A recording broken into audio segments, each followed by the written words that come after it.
je m'appelle Thomas et merci de m'avoir accueilli pour cette offre. Donc, qu'est-ce que je fais? Ça fait 15 ans, on va dire, je suis développeur professionnel, enfin professionnel, que je suis payé pour ce que je fais.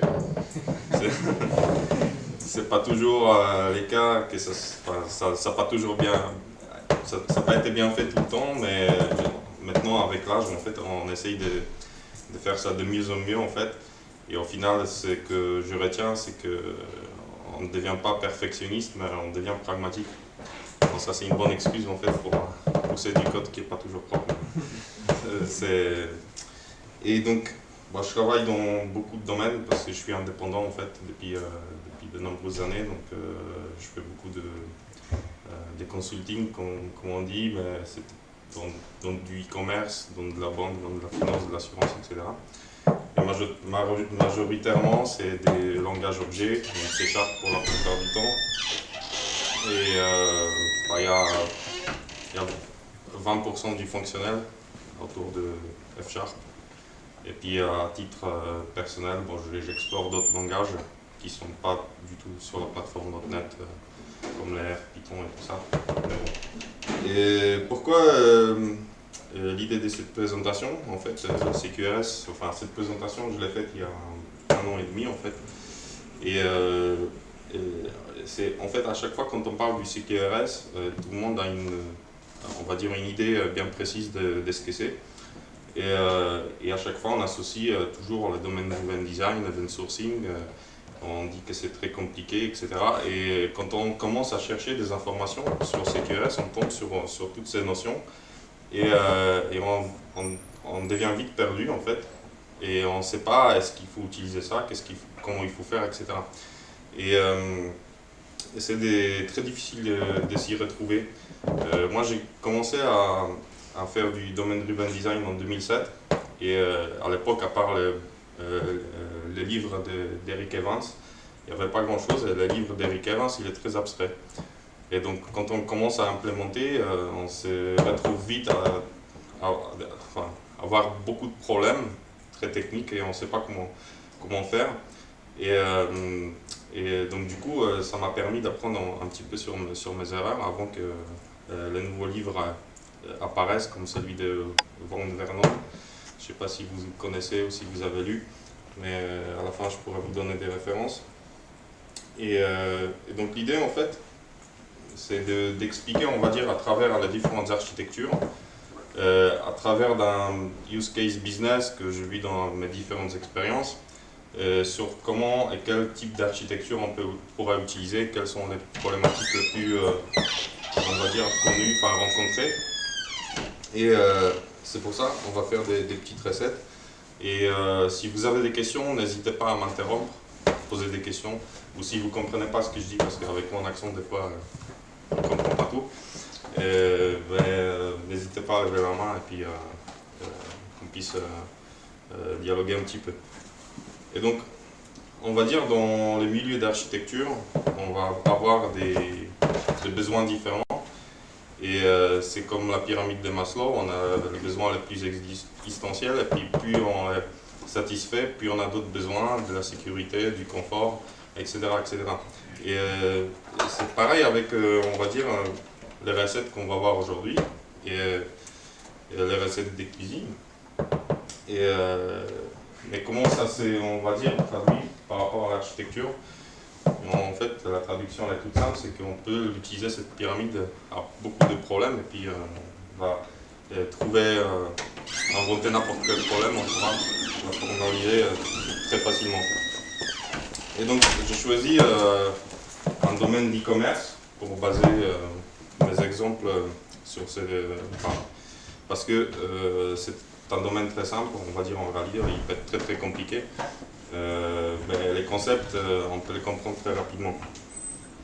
Et donc, au départ, on va dire, on va vendre un produit qui va être un portail, on va dire, de marketplace, donc du e-commerce. Donc forcément, l'équipe des commerciaux vient et puis ils disent on veut tout. Et puis ils sont tout contents, ils ont déjà vendu au premier client, puis il faut faire. Je ne sais pas si vous avez connu ça, mais je l'ai connu beaucoup de fois. Et donc voilà, il faut le faire rapidement, il faut avoir la gestion des commandes, les catalogues produits, la gestion des fournisseurs, etc. On développe, on commence, après quelques temps, ça continue. Et puis au bout d'un moment, il y a le développeur qui sort de sa cave et qui dit on a fini. Bon, maintenant, ça arrive plus parce que tout le monde fait de l'agile, donc forcément. Est-ce que maintenant, est-ce que tout le monde sait interpréter l'agile et avoir la bonne feedback loop? Ça, c'est moins sûr. Et donc, en final, quand on voit ce qui s'est produit, bon, ça, c'est une archi assez basique. Et ça va de l'UI jusqu'à DB, mais au moins, ils ont pris la peine à découper en différentes couches. Et par la suite, il y a le business qui demande d'autres fonctionnalités. Et puis tu as tous les développeurs, bon il y en a un seul, mais ils se barrent de la boîte parce qu'ils ont dit oh il y en a marre, je ne veux plus travailler sur ce produit, c'est horrible. Et pourquoi c'est comme ça? C'est parce qu'au final on a construit un bon monolithe. Et bouger un monolithe c'est très difficile, et tout le monde le sait. Et comment inclure de nouvelles fonctionnalités, comment refactorer un monolithe? Et il y a un sage qui rentre et puis il dit bon, de toute façon, il faut découpler, ça c'est le gros mot, et il faut que le domaine soit, on va dire, indépendant de tous les restes. Et le domaine, enfin c'est assez abstrait parce que qu'est-ce qu'on y met dans les domaines, mais on va dire toutes les règles métiers, on va, sans parler du domaine driven design, on va les mettre dans cette couche-là. Et donc, on résume, on va donc découpler, on va avoir la logique business isolée, et on pourra aussi ajouter des tests unitaires qui vont être concentrés que là-dessus. Donc ça va être beaucoup plus facile de faire évoluer. Donc moi je dirais que c'est l'archi la plus basique, parce que elle a son utilité quand même. Il ne faut pas l'acheter à la poubelle tout le temps. Il y a des cas où parfois on aura besoin des archis aussi simples. Mais pour résumer, on va dire, c'est difficulté. Première difficulté, c'est très simple, on va dire. Et c'est parce qu'on peut la faire très très rapidement, elle est très facile à comprendre. Et on n'a pas besoin d'avoir des développeurs expérimentés, on peut mettre des juniors, n'importe qui, et ils codent, voilà. Et après, c'est pas grave qu'on ait un monolithe, mais c'est le but de cette archi. Et il n'y a pas vraiment besoin de comprendre les différentes implications, les frameworks, etc. Par contre, il faut être conscient que ça a ses limites, et donc principalement c'est un code qui n'est pas maintenable du tout, très difficile à faire évoluer, etc. etc. Donc la performance, la scalabilité, et donc, mais ok, où on en était? Ah oui, il faut découpler. Donc comment on découple? La première idée, on va dire, enfin, c'était, ça date, parce qu'on va dire, cette idée-là, elle date d'il y a 10 ans peut-être, mais qu'est-ce qu'on va faire? On va découpler la persistance, c'est très bien. On va mettre un ORM. Qu'est-ce qu'il faut qu'on ajoute pour découpler? Un conteneur IOC, d'injection des dépendances. Ça c'est très bien, donc on rajoute d'autres couches, etc. Et au final, on arrive à cette architecture, ça c'est le pattern 2011. À chaque fois, on ajoute une couche, tous les ans on ajoute une couche pour découpler de choses pas bien qu'on a fait l'année précédente. Donc ça c'est le pattern premier. On a encore un autre, c'est-à-dire qu'on rajoute des couches, mais on n'a plus de noms, donc du coup on donne des noms des architectes en fait qui ont travaillé là-dessus. Comme ça on peut repérer qui a fait quoi. Ça c'est très à la mode aussi. Mais en attendant, les business ils s'en foutent de tout ça. Ils veulent de nouvelles fonctionnalités. Et là on vient avec une archi qui est connue de tout le monde. On va dire c'est un petit peu la même chose, il faut juste noter que la différence c'est que le domaine il est au milieu et les dépendances sont centrées sur le domaine, et donc il est assez indépendant, donc on est arrivé à ce qu'on voulait vraiment. Par contre il y a un petit souci, donc là je ne sais pas si tout le monde fait du .NET ici, mais dans la partie .NET on va dire on va essayer pour que le découplage soit effectif. On va essayer d'avoir une interface, une implémentation, comme ça on peut l'enregistrer dans le conteneur IOC et roule ma poule en fait. C'est très bien. mais où on en finit? On finit comme ça, une interface, une implémentation, 150 interfaces, 150 implémentations. Et du coup, c'est pas très bien parce que on casse, on va dire, le principe de Rux Abstraction Principle qui dit que une interface n'est pas une abstraction garantie. Et ça, c'est une différence parce qu'on mélange souvent l'abstraction et l'interface, mais c'est pas du tout la même chose. Et, et l'abstraction, c'est vraiment un concept qui peut être, on va dire, implémenté par une interface, mais le contraire n'est pas vrai. Et donc, le principe dit que l'interface doit émerger si on en a besoin et qu'il y a normalement, il devrait y avoir 3 implémentations, on va dire, différentes de la même interface pour qu'elle émerge et pour qu'on la construise dans les codes. Donc après, tout le monde dit ok, mais pour pouvoir unit tester, etc., comment on fait pour enregistrer, etc. Bon, il y a d'autres techniques. Dans le langage objet, c'est un peu plus compliqué, mais on peut quand même le faire.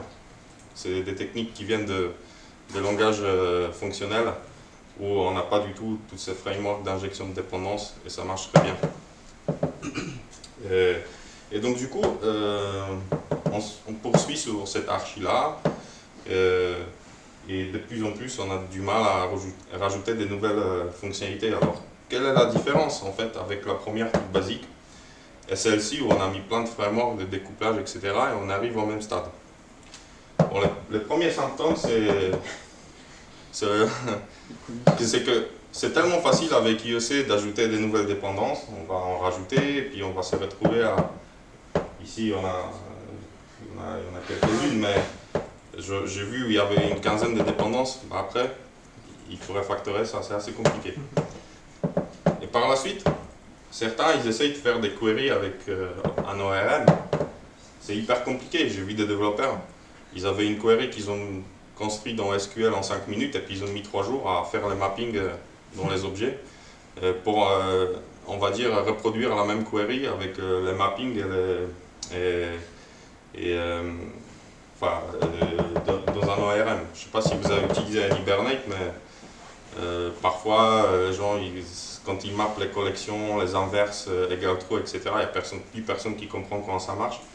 Il faut être vraiment calé pour en profiter pleinement.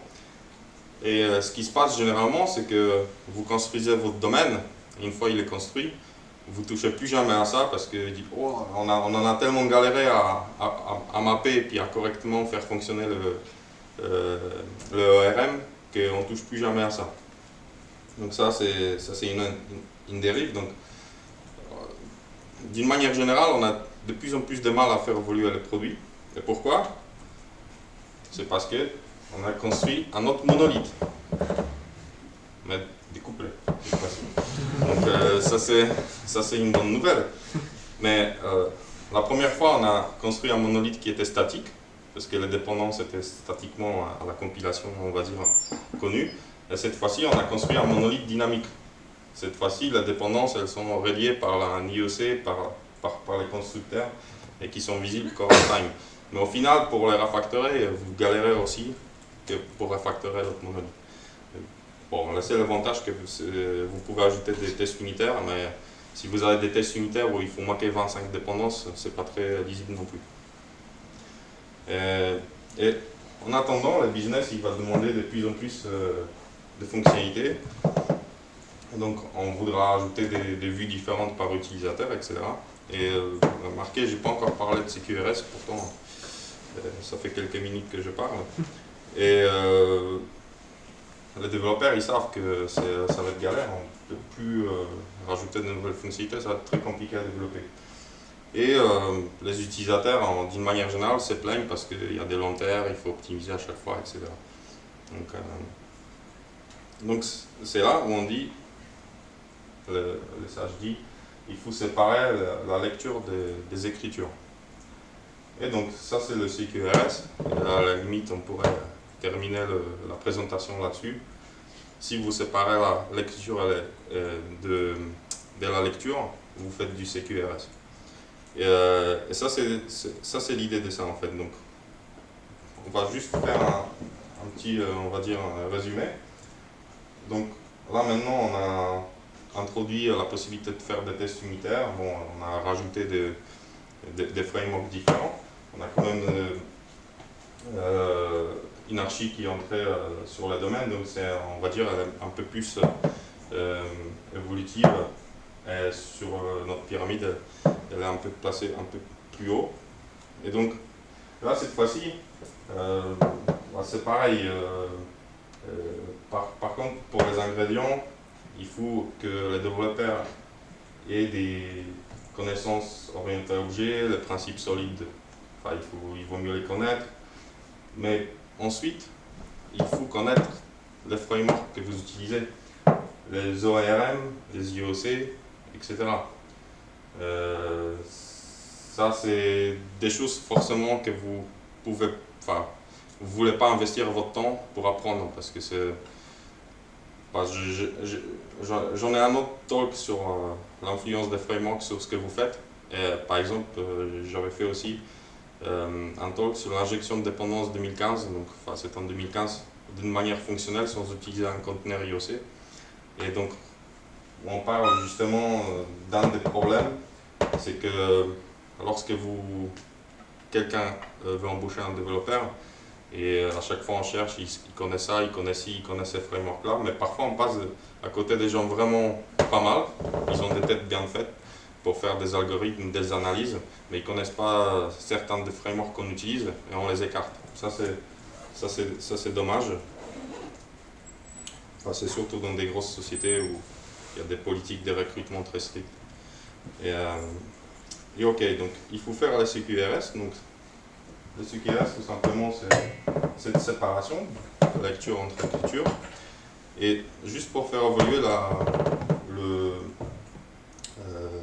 notre archi, la première manière de le faire, on pourrait avoir tout ça dans la même base.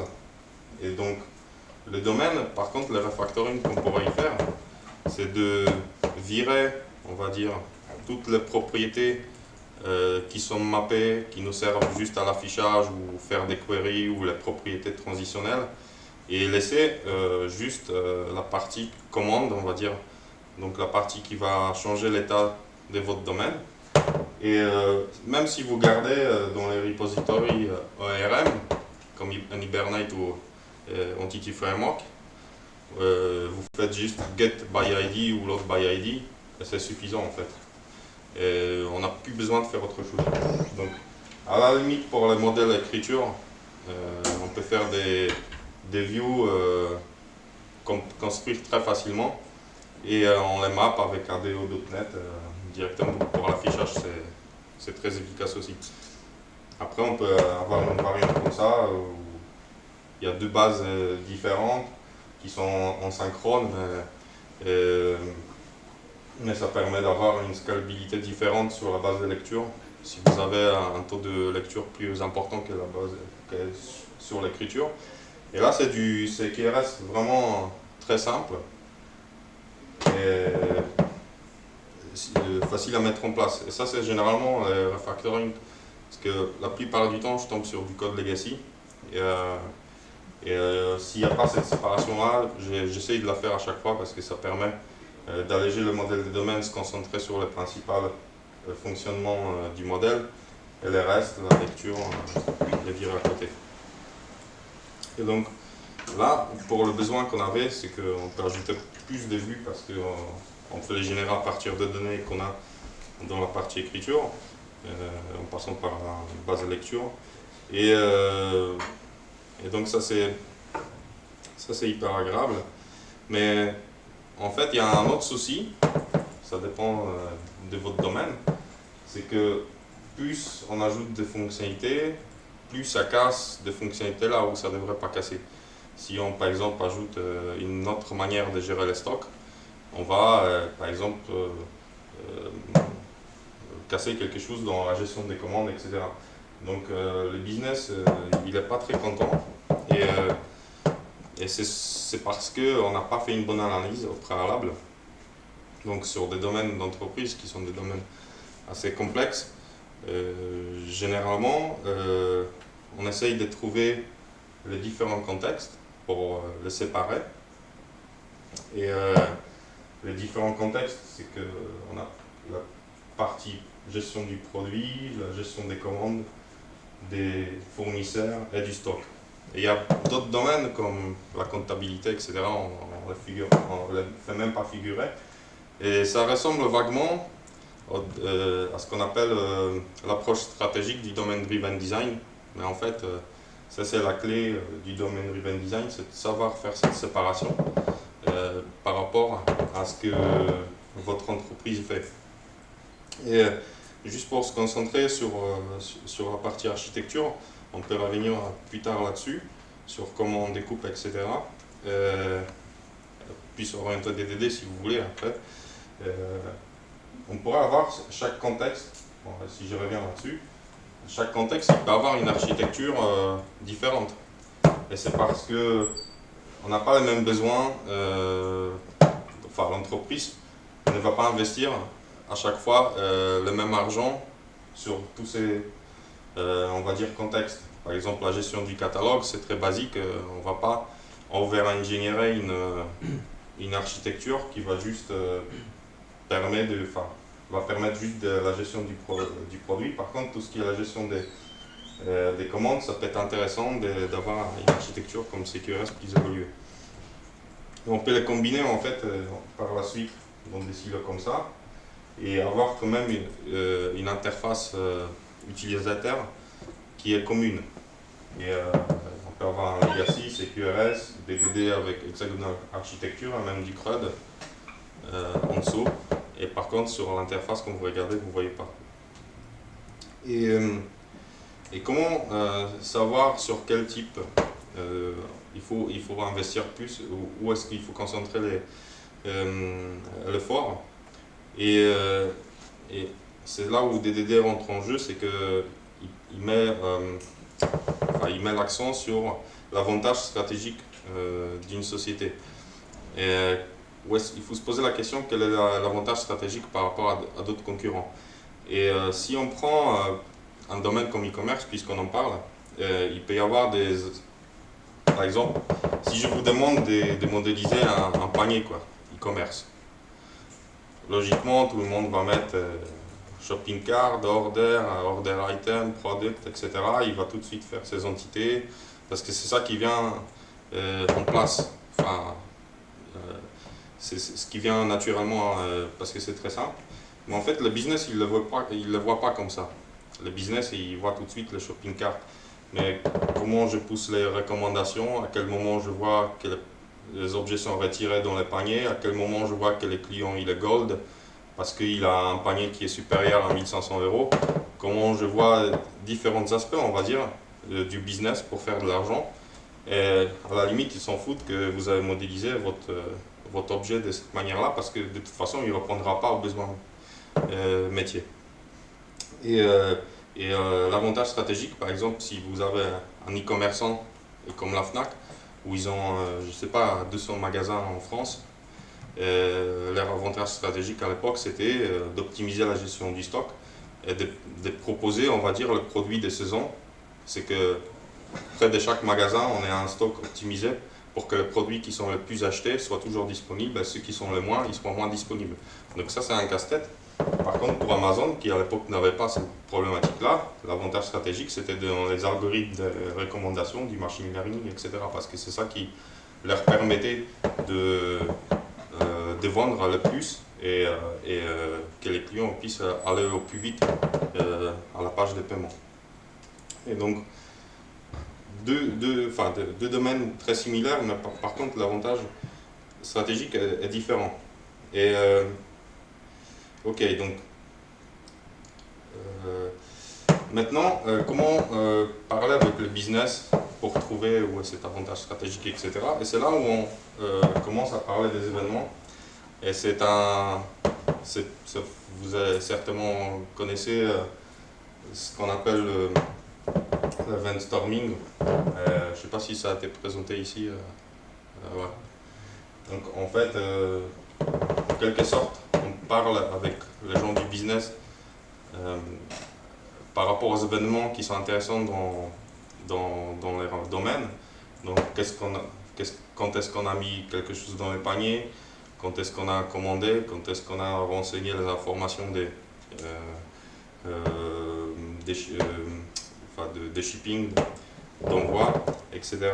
Donc on commence à parler avec des événements du business et on se fait une idée par rapport, parce que les événements, ils sont liés forcément à un temps, c'est-à-dire qu'ils sont passés à un certain moment et on peut les placer sur une timeline, donc on sait à peu près, on va dire, à quel moment ils se produisent et par quoi ils sont déclenchés et comment on modélise, en fait, on va dire, les modèles autour de ça. Et donc, c'est très intéressant d'avoir des événements et concrètement, dans l'implémentation, les événements, c'est juste des objets, on va dire des TO, qu'on va envoyer entre les différents acteurs du modèle par les biais d'un middleware ou même en mémoire. Ça, c'est pas très important. Ça, c'est un détail d'implémentation. Et ensuite, on arrive aux agrégats, etc. Donc, c'est là-dessus, la connaissance du DDD, on va dire, va être très, très utile.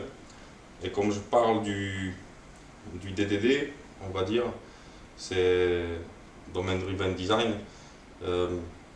c'est pas uniquement la partie que tout le monde, on va dire, associe. Donc tout ce qui est agrégat, les entités, les valeurs objets, les repositories, les services, etc. C'est des patterns en fait qui ont émergé par Martin Fowler avant, dans les entreprises patterns d'architecture, et que tout le monde utilise, mais le vrai bénéfice du domaine driven design, c'est la partie stratégique, on va dire, où on découvre les domaines, où on modélise le langage qu'on va utiliser et qu'on construit, on va dire, la compréhension du modèle. Donc on pourra revenir après si vous voulez là-dessus. Mais en attendant, le business il demande d'ajouter une nouvelle fonctionnalité qui est une vente des tickets. Ça peut être intéressant. Et donc, les développeurs le font. Et puis, au bout d'un moment, on s'aperçoit que, on va dire, on vend les tickets pour Rolling Stones. Et puis, généralement, ce qui se passe, c'est que la billetterie ouvre à 10h. C'est le jour, tout le monde attend. Et comme c'est un groupe très connu, bah, forcément, en espace de 10 minutes, vous allez avoir, je ne sais pas, 100 000 personnes qui se connectent. Et qu'est-ce qui se passe? Si votre système n'est pas prévu pour ça, il va bloquer et puis les utilisateurs ils vont avoir soit des timeouts, soit des écrans ou des informations que le serveur n'est pas disponible, etc. Donc comment le faire? Donc on va dire la première idée, c'est pareil si vous avez un système legacy, c'est d'essayer d'implémenter les intentions business par les commandes. Qu'est-ce qu'on fait? Et une fois on a modélisé aussi les événements, de les traduire dans l'implémentation dans les codes et les faire transiter d'une manière asynchrone. Donc on va réfléchir à tout ça. En attendant, on a par exemple une archi hexagonale avec du CQRS basique. Et ça nous permet, on va dire, de découpler la partie lecture de l'écriture. Et donc on a une scalabilité différente. Enfin, je crois en français c'est la montée à l'échelle, mais je ne suis pas sûr.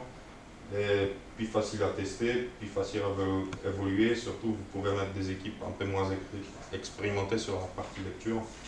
Et voilà. Donc, on va dire ça c'est une approche qu'on peut considérer. Donc, qu'est-ce qu'une commande, qu'est-ce qu'un événement? Donc, une commande, c'est, comme j'ai dit, c'est une intention business. Et on va modéliser tout ça au lieu de, quand on clique sur un bouton, d'invoquer directement les changements d'état sur le domaine, on va construire un DTO qui va apporter une intention business comme place order. Et une fois on a fait le changement d'état dans les domaines, donc l'agrégat, il va produire un événement qui va s'appeler order place. Et donc, du coup, l'avantage de ça, c'est que order place, c'est un fait qu'on ne peut pas ignorer, ça s'est passé. Et et ça donne une indication sur quand et qu'est-ce qui s'est passé dans le système. Et donc je vais en parler un petit peu plus tard lorsqu'on va aborder l'event sourcing. Mais du coup, quelles conséquences ça a en fait sur notre système? C'est que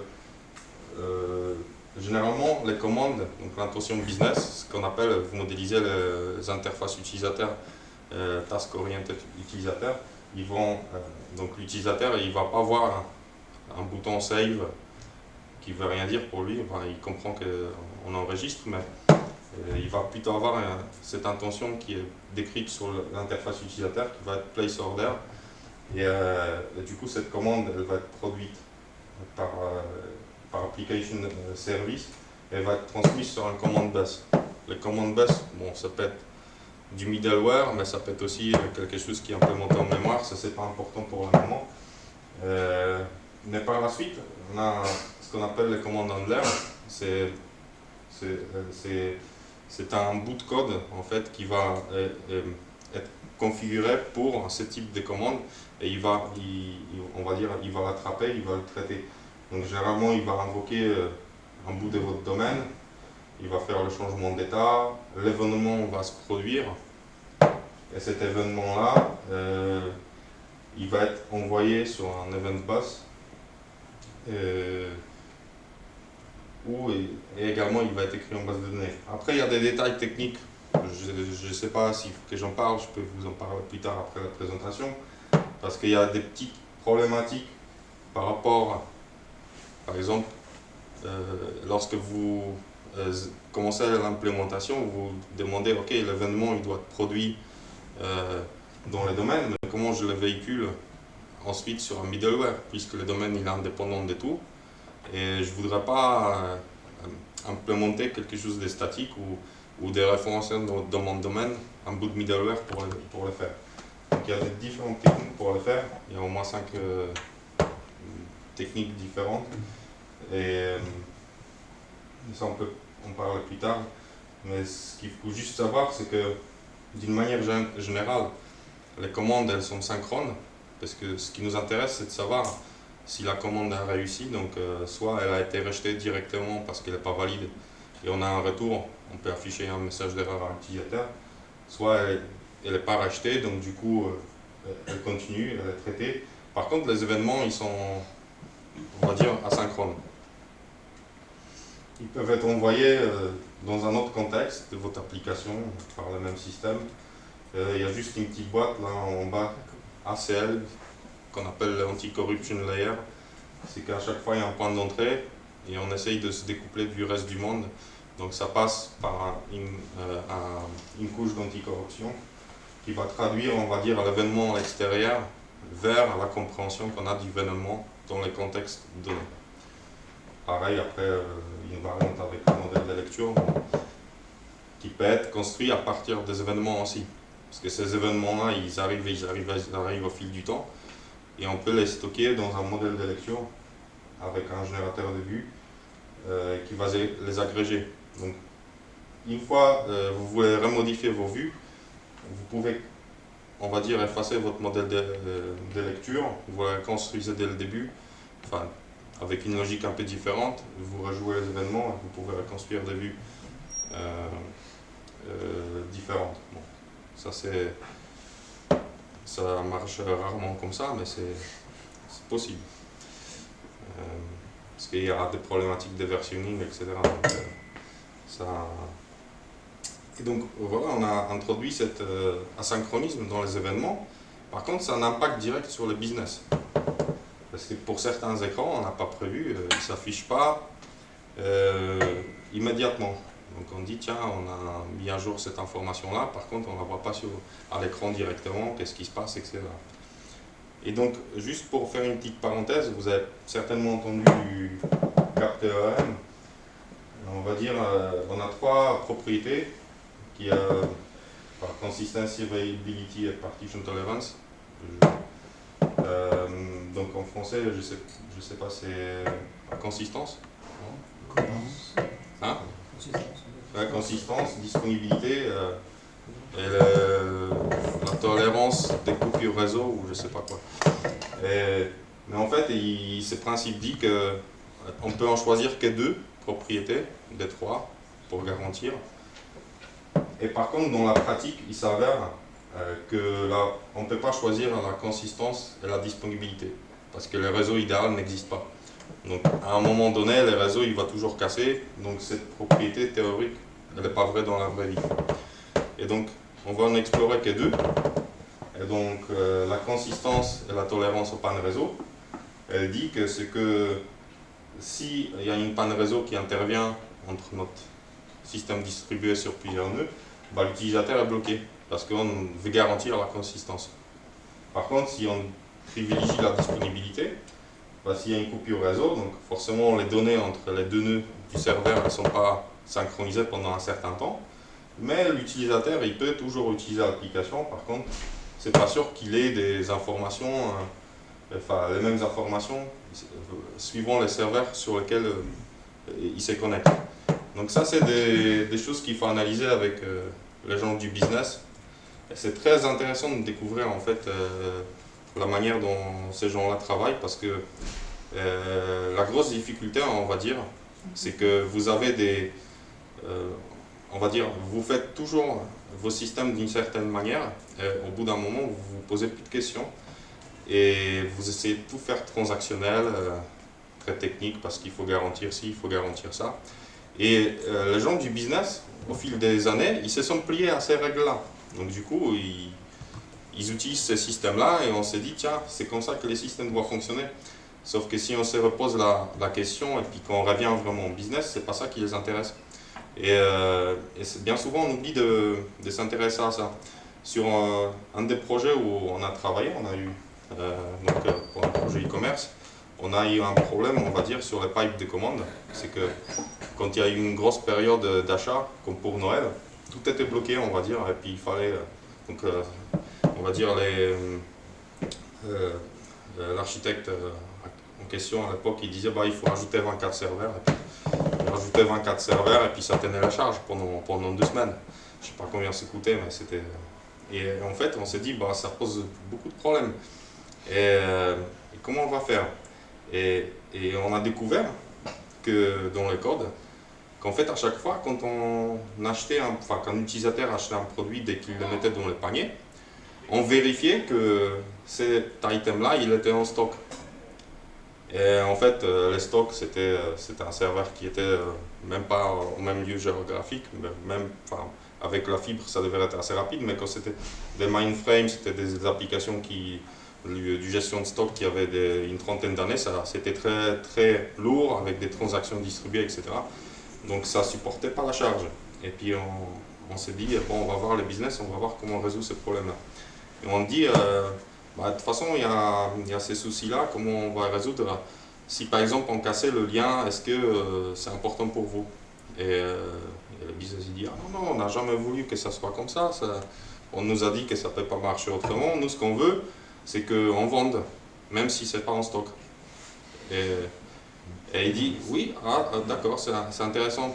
Mais comment vous faites? Ah oui, mais c'est notre business. Si ce n'est pas en stock, c'est notre business. On sait comment gérer les clients. On va lui donner un discount, une remise pour la prochaine fois.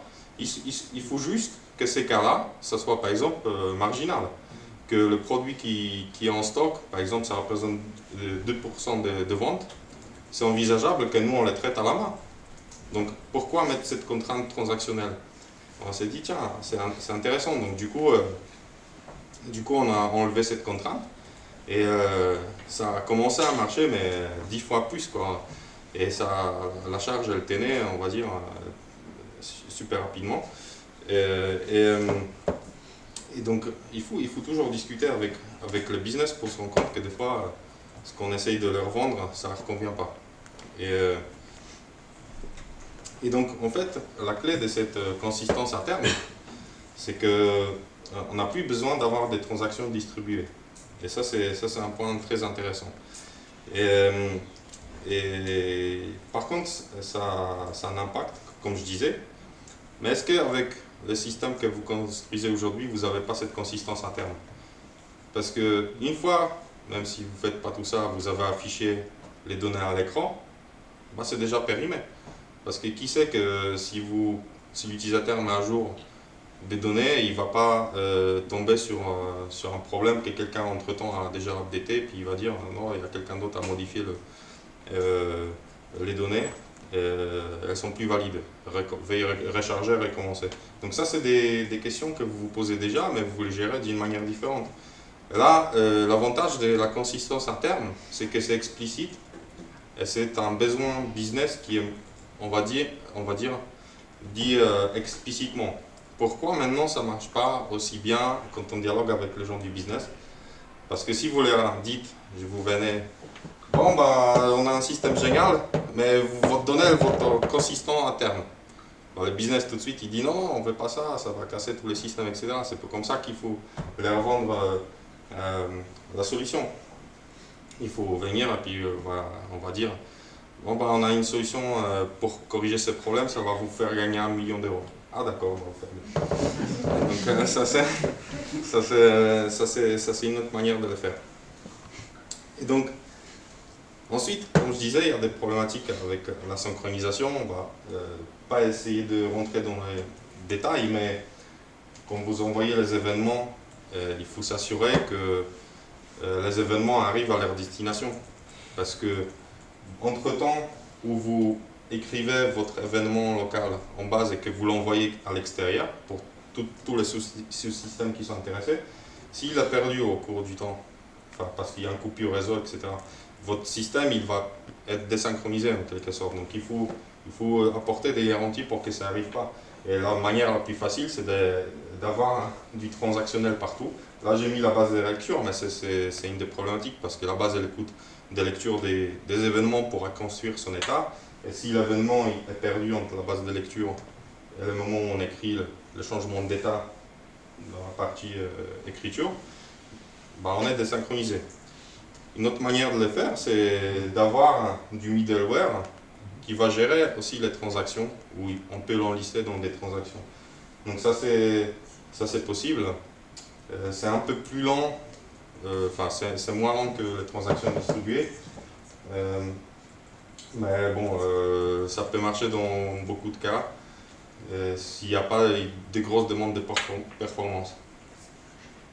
Et une autre manière, en fait, la troisième, c'est que on va écrire les événements en local et on va les marquer publiés ou pas, suivant si on arrive à les renvoyer à l'extérieur ou pas. Qu'est-ce qui se passe si, on va dire, on écrit l'événement, on l'envoie, entre-temps, il a été reçu par d'autres sous-systèmes, mais au moment où les middleware nous répond que ça a été bien traité de l'autre côté, il y a une coupure réseau, et on n'arrive plus à marquer que l'événement a été publié. Bon, on va les republier une deuxième fois. Et c'est, on va dire, c'est des problématiques qu'il faut avoir en tête, parce qu'il faut construire les systèmes de manière à ce qu'ils soient toujours, on va dire, consistants dans leur globalité. Et donc voilà, donc on a déjà répondu à toutes ces problématiques-là. Et le dernier use case, on va dire, c'est il y a la personne du business et qui va formuler une demande tout à fait légitime.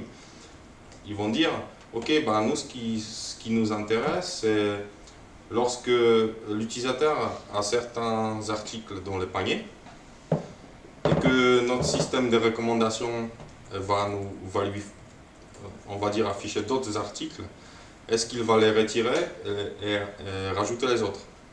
Et là vous dites, ouais, c'est très simple, mais comment gérer ces cas-là? C'est pas si simple que ça en fait. Et comment font les autres? Ok, donc là, le sage il vient, il dit, ok, mais vous avez déjà les événements, donc pourquoi ne pas les utiliser? Ok, on va penser rapidement juste à résumer notre architecture. Donc, ok, donc dès que les besoins sont un peu plus évolués, on va ajouter de la découverte du domaine avec le domaine Driven Design, la synchronisme vers le CQRS. Et c'est notamment lorsque vous avez des domaines qui sont concurrents, ce qu'on appelle, il y a peu de ressources et il y a beaucoup d'utilisateurs en même temps qui essayent d'accéder à ces ressources-là. Donc là, l'asynchronisme à ce moment-là, il est souhaitable. Mais si vous n'avez pas ces domaines-là, vous n'avez pas forcément besoin d'avoir des événements asynchrones. Et, du domaine driven design aussi pour découvrir et implémenter les bons modèles. Et par contre, ça rajoute beaucoup de complexité, tout ce que je parlais pour la synchronisation entre les différents contextes, etc. Ok, donc on a les événements. On s'est dit, tiens, si on avait Time Machine, et qu'est-ce qu'on pourrait faire? Donc c'est là où je disais, par exemple, le modèle très simple, ça c'est Greg Young, souvent il parlait de ça, c'est qu'on pouvait modéliser la commande de cette manière-là, un peu relationnelle, mais puisqu'on a les événements, on peut les modéliser d'une manière tout à fait différente. Et à ce moment-là, on a un stream d'événements qu'on peut tout à fait, on va dire, inspecter pour dire que lorsque, à un certain moment, on a affiché une recommandation, l'utilisateur a enlevé un certain article de son panier puis a rajouté un autre. Et donc, cette exploitation des événements, elle a tout son sens maintenant. C'est beaucoup plus facile et à le faire de cette manière-là. Donc, c'est lorsqu'il y a des demandes comme ça, je dirais, c'est là où l'event sourcing a tout son avantage à être utilisé. Et d'autant plus que vous pouvez rejouer les événements que vous avez en prod, etc. Parce que c'est juste des streams. Donc vous pouvez faire des projections, le business peut faire des projections s'il y a des différentes stratégies. Par exemple en finance, quand on travaillait avec des stratégies de commande de passage d'ordre, on pouvait reprendre des événements du passé puis modifier l'algorithme qui faisait le passage, qui faisait passer les ordres sur les différents marchés, et puis on voyait comment ça se comporte. Et c'est très intéressant ces informations-là. Et juste à titre, on va dire un peu historique, c'est que ces modèles-là relationnels, ils ont leur avantage, mais ils avaient leur avantage plus dans les années, on va dire, 70-80, où la mémoire était très chère, et on ne pouvait pas se permettre de stocker les événements comme ça, on va dire dupliqués, même si c'est du delta. Il fallait plutôt réfléchir à une manière intelligente de remplacer l'état par un nouvel état. Par contre, on perd tout l'historique et tous les contextes. Et cette, on va dire, manière de fonctionner avec les événements, elle est même plus proche de la manière dont fonctionnent les humains.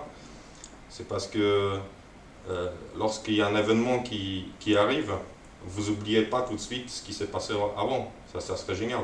Si je sais pas, il y a votre pote, il change de numéro de téléphone et il vous file le nouveau, vous l'enregistrez. C'est un nouvel événement, mais vous vous souvenez quand même qu'il en avait un autre. C'est possible de se tromper, etc. C'est comme ça qu'on peut, on va dire, construire la manière dont on réfléchit, et dont on raisonne, et quand on fait les différents choix. Et ça permet de faire le même choix, on va dire, au niveau business, et de voir différemment le produit sur lequel vous travaillez. Et donc pour en finir rapidement, ça c'est la manière, on va dire, de reconstruire l'état. Si vous avez beaucoup d'événements, on peut faire des snapshots, etc. On ne va pas rentrer peut-être trop dans les détails techniques. Bon, là c'est une variante avec l'utilisation de Event Store, de Greg Young. En fait, c'est une base de données exprès pour tout ce qui est le stockage des événements. On peut l'inclure également dans l'archi. C'est un avantage de stocker les événements dans cette base-là plutôt que dans une base relationnelle et optimisée pour ce type de stockage, parce qu'il y a des problématiques, on va dire, de hardware, de la montée à l'échelle. Les événements sont stockés différemment, donc si vous avez des disques SSD, etc., ça ne se comporte pas de la même manière, il y a des accès séquentiels, etc. Donc il y a différentes approches, et puis au final, quand on a exploré toutes ces contraintes-là, on arrive, on va dire, à justifier pourquoi, dans ce cas-là, on va utiliser telle ou telle architecture, event sourcing, domain driven design, etc. Donc on va dire que c'est la dernière dans ma pyramide, c'est le combo CQRS VDD event sourcing. Et par contre, ce qu'il ne faut pas oublier, c'est que bon, ça ne s'applique pas dans tous les contextes. Et bon, après, on a dit ce que c'est le CQRS, mais ce que le CQRS n'est pas, c'est justement les Golden Armor, enfin, tous les nouveaux jouets, etc. Pour résumer, on va dire, si on a un domaine collaboratif, on va dire, on peut utiliser le CQRS avec la manière, la manière d'envoyer les événements d'une manière synchrone. Après, on a aussi des contraintes de monter à l'échelle pour la partie lecture, ça c'est intéressant aussi. On peut utiliser la partie basique du CQRS, mais même pour le refactoring de votre code, pour qu'il soit plus lisible, on peut avoir tout ça dans la même base et puis c'est pareil, juste la lecture des écritures. Et pareil, après c'est beaucoup plus facile avec les événements de modéliser les workflows complexes avec des données temporelles, etc. Après, il faut investir sur l'apprentissage du DDD,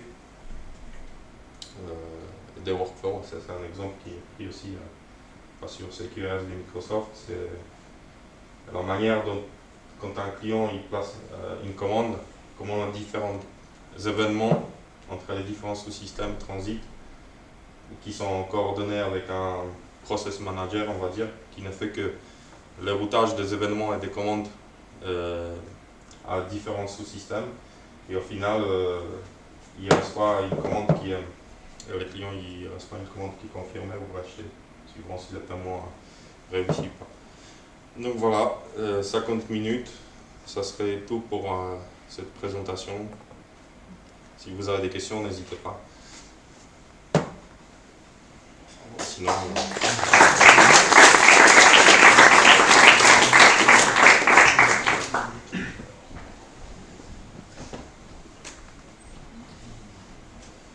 Des questions, n'hésitez pas. Emilien? Ouais. Question? Ouais, je vais poser une question comme pose souvent. Comment tu fais pour gérer des équipes qui la plupart du temps n'ont pas la connaissance sur le sujet en question, qui est les architectures événementielles? Ouais, en fait, ça arrive très souvent. En fait, pour moi, le plus difficile, on va dire, c'est peut-être pas les côtés de gestion des équipes, c'est plutôt l'accès au vrai, on va dire, sage du métier, on va dire. Mais concernant ta question, on a fait un refactoring tout simple, on va dire, parce que on travaille sur un code qui a 10 ans, et c'est du legacy. Et on a eu ces soucis-là, on va dire, du code monolithique, etc., avec l'injection de dépendance. On s'est dit, on ne peut pas repartir sur un code tout neuf, parce qu'il n'y a personne qui va payer pour ça. Donc comment on peut faire pour introduire peu à peu ces principes-là? Et donc la première étape, c'est qu'on a dit on va partir d'une interface orientée tâche. Donc, et on a modélisé les commandes, on a ajouté quelque chose qu'on appelait le médiateur. Le médiateur, c'est comme un bus des commandes des événements. C'est juste pour découpler l'intention, donc la commande où elle est produite, avec la manière dont elle est, on va dire, attrapée et gérée plus tard. Donc on a les commandes et les commandes handler, event et event handler. Et juste ça nous a permis, on va dire, de ne raisonner qu'à travers ces aspects-là. Maintenant, c'est pas parfait, parce que la problématique, c'est que chacun crée les commandes qui sont parfois pas business, etc.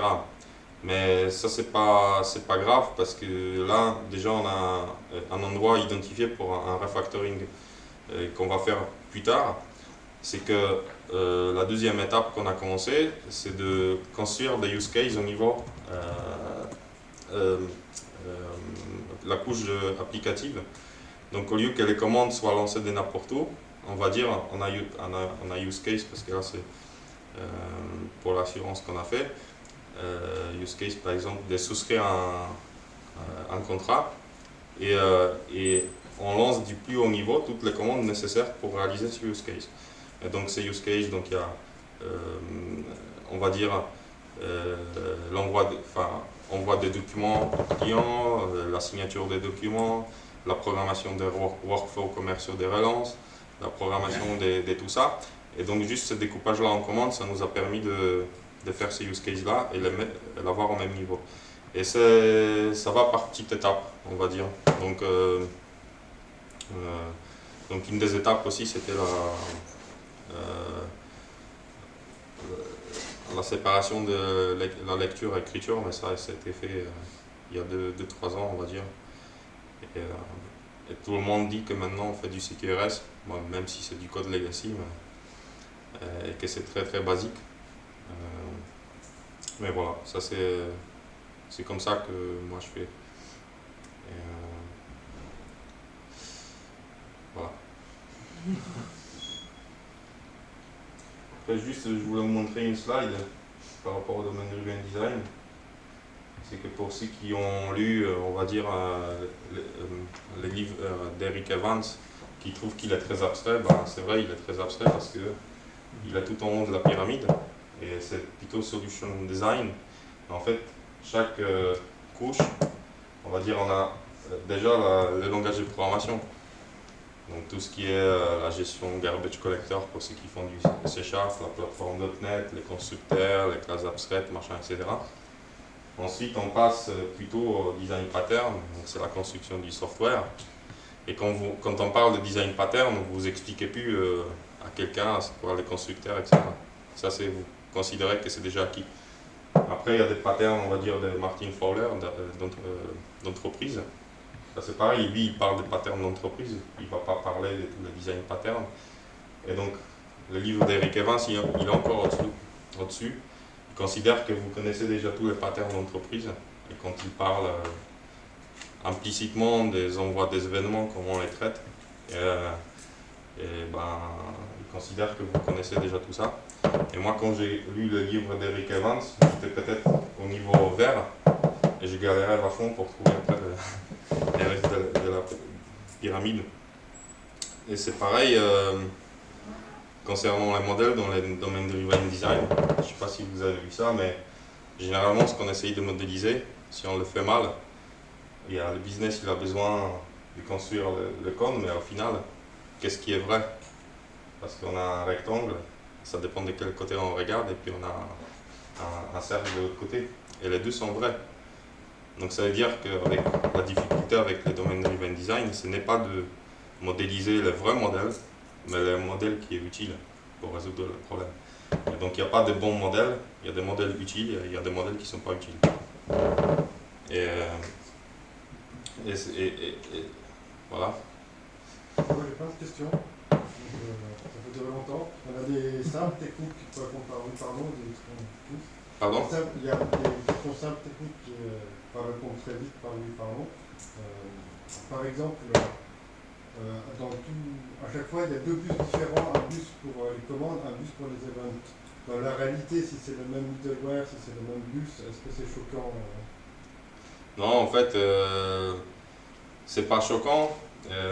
Après, il y a juste, d'un point de vue conceptuel, la différence entre les commandes et les événements, c'est que principalement, les commandes, on peut les refuser. On peut dire, ok, cette commande-là, elle n'est pas valide, on ne l'exécute pas. Un événement, il s'est passé.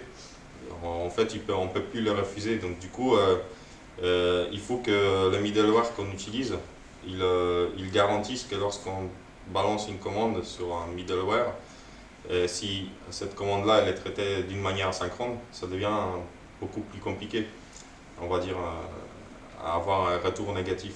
Donc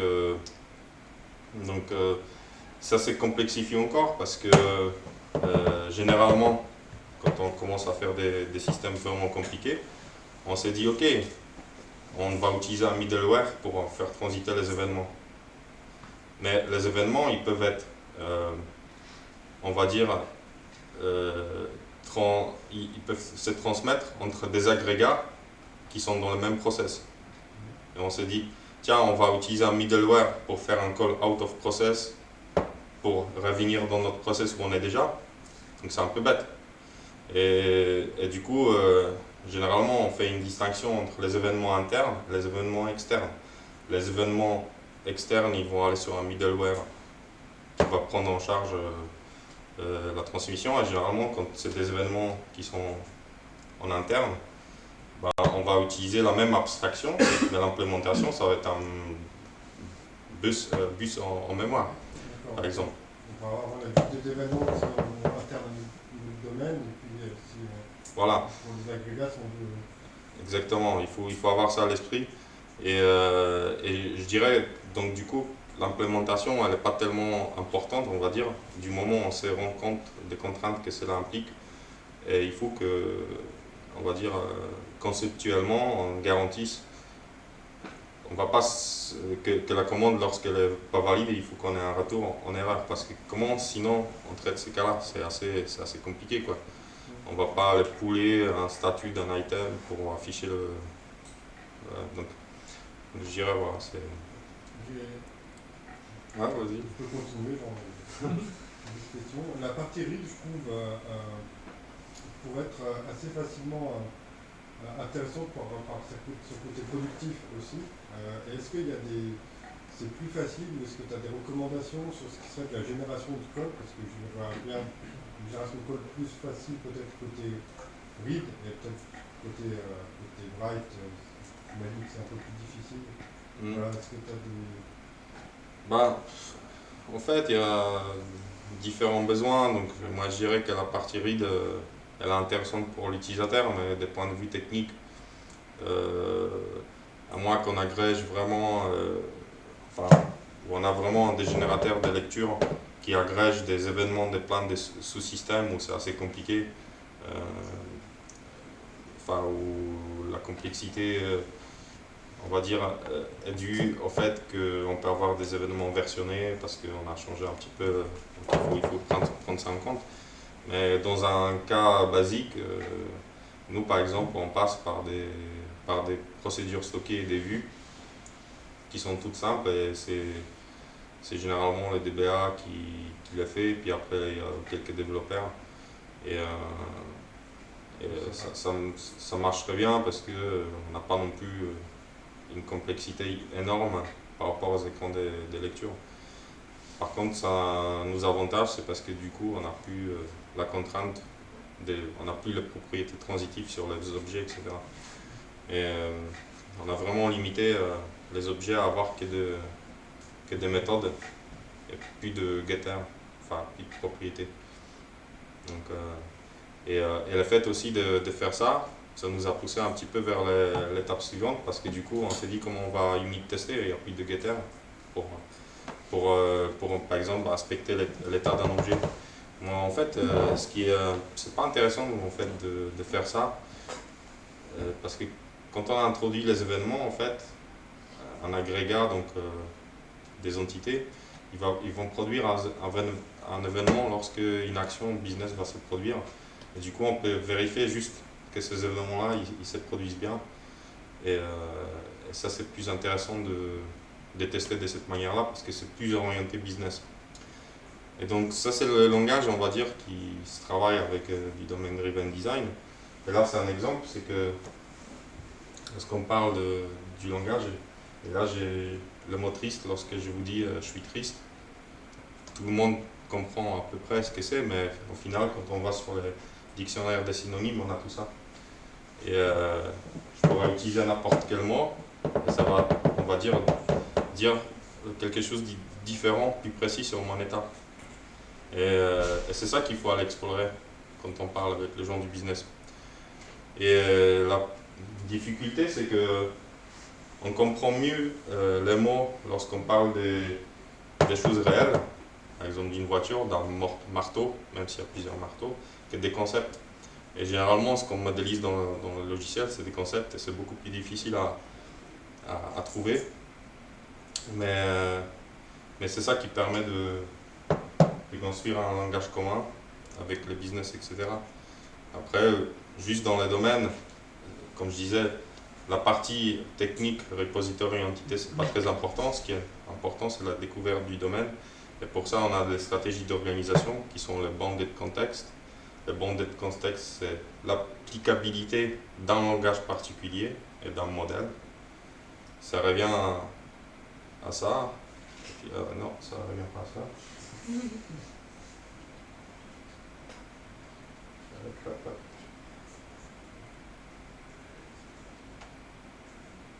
Au final, c'est ça que je voulais. Au final, c'est ça parce que donc, le business, il peut au final avoir ce modèle-là, mais à chaque fois, dans les différents contextes, on va avoir un modèle différent. Au final, ça va donner le bon modèle. Donc c'est pareil, par exemple dans les domaines d'e-commerce, lorsqu'on parle d'un produit, le produit, on ne va pas le modéliser tel que tout le monde le comprend, parce que c'est une hérésie. Parce que pour quelqu'un qui gère du stock, il va avoir les propriétés comme le poids, l'emplacement sur l'étagère, etc. Pour quelqu'un qui l'enregistre dans le catalogue, il va avoir le prix unitaire. Et c'est deux modèles complètement différents. Donc c'est ça qui permet de les découvrir. Pourtant, dans les deux contextes, on a le produit, mais il est compris de manière différente. Et c'est ça qui fait que l'applicabilité du modèle est différente et du vocabulaire. Et ça, c'est des bons contextes, on va dire. Et quand on essaye de traverser les contextes, c'est ça qui arrive parfois. Il ne faut pas le faire parce que c'est très, très dangereux. Et il faut le faire uniquement quand on sait ce qu'on fait, quand est-ce qu'on le fait et pourquoi on le fait. Et c'est un exemple. Si je vous, en anglais, tank, ça peut avoir deux significations différentes. Ça peut être comment dire, un réservoir et ça peut être un char d'assaut. Donc il ne faut pas se tromper de vocabulaire. Et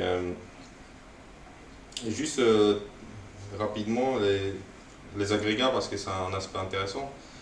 Les agrégats, c'est un concept intéressant dans les domaines driven design parce que ça dit que, on va dire, il y a tout un grappe d'objets et on a un seul point d'entrée qui va, on va dire, être,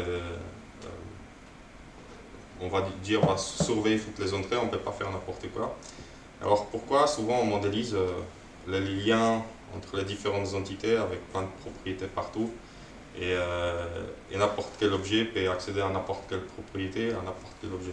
Ça devient un petit peu le plat de spaghetti et c'est ça qu'on essaie un petit peu d'éliminer et puis de voir quel objet change en même temps et quelles sont les garanties qu'ils doivent produire. Donc ensuite on a les mappings entre les différents contextes, ça c'est la translation des idées. Et puis après on a un pattern qui s'appelle le Build Back of Mud pattern que tout le monde connaît parce que si vous avez travaillé dans les systèmes legacy, c'est généralement ce qu'on a. Et c'est l'endroit où on n'aimerait pas être vraiment. Mais pour ça on a les anti-corruption layers qui permettent, on va dire, de s'isoler de ça. Et voilà. Ça c'est tout ce que j'avais à dire comme introduction, mais si vous êtes novice en DDD, ne vous concentrez pas trop sur le pattern, mais plutôt sur les concepts stratégiques et ça booste vraiment la compréhension quoi, et puis la motivation dans ce qu'on fait.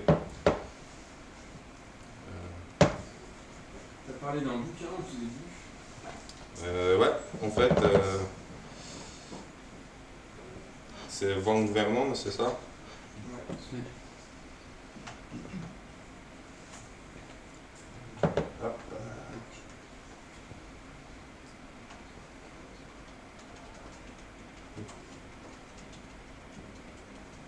Il est super bien. Parce que vraiment, il parle pas des tours. Voilà.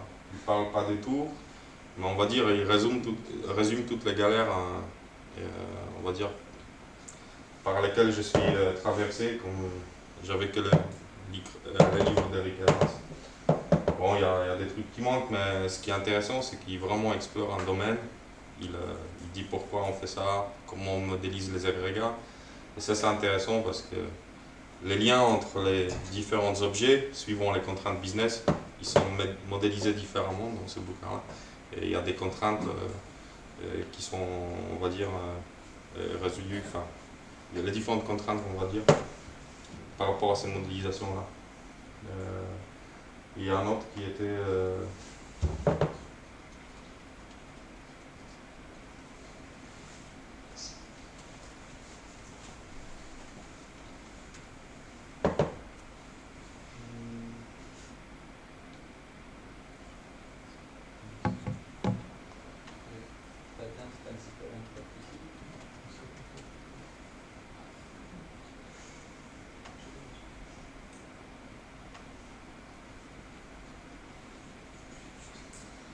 Donc le livre précédent là, de Vernon, des exemples en Java.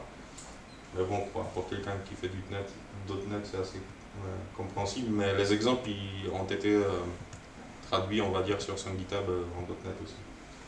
Et là, c'est un autre qui est assez récent, qui est pas mal, qui explique tous ces patterns-là, comme vous allez faire de l'implémentation. Là, il parle vraiment de ces événements internes, externes, donc il pousse vraiment bien sur les différents sujets, quoi. Et voilà, c'est tout ce que j'ai. Merci. Merci.